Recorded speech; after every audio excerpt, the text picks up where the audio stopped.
नमस्कार. वारकरी संप्रदायातल्या कीर्तनकारांना घुसखोर आहेत असं संबोधून वारकरी संप्रदाय, वारकरी कीर्तनकार आणि समस्त वारकऱ्यांचा अवमान करणाऱ्या राष्ट्रवादी पार्टीचे जे विकास लवांदे आहेत, शरद पवार गटाचे प्रवक्ते, यांचा जाहीर निषेध करण्यासाठी आजची पत्रकार परिषद हिंदू जनजागृती समितीच्या वतीने घेण्यात आली.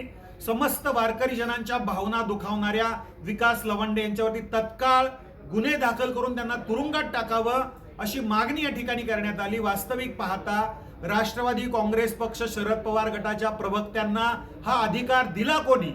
अनेक कीर्तनकार ज्यांनी पूर्ण जीवन वारकरी संप्रदायासाठी समर्पित केलेलं आहे, हिंदू धर्मासाठी समर्पित केलेलं आहे, अशा वारकऱ्यांना घुसखोर संबोधण्याचा अधिकार कोणी दिला तुम्हाला? त्यामुळं हिंदू धर्म, वारकरी संप्रदाय याच्यामध्ये फूट पाडण्याचं हे षडयंत्र आहे. हा एक नॅरेटिव्ह सेट केला जातो आहे. या सर्व गोष्टी कुठेतरी लक्षात घेतल्या पाहिजेत आणि खऱ्या अर्थाने वारकरी संप्रदायाची घुसखोरी होती आहे.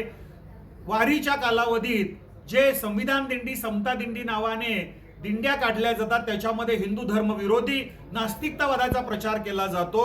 संतांचे, वारकऱ्यांचे अर्धवट श्लोक घेऊन त्या ठिकाणी लोकांसमोर चुकीच्या गोष्टी सांगितल्या जातात.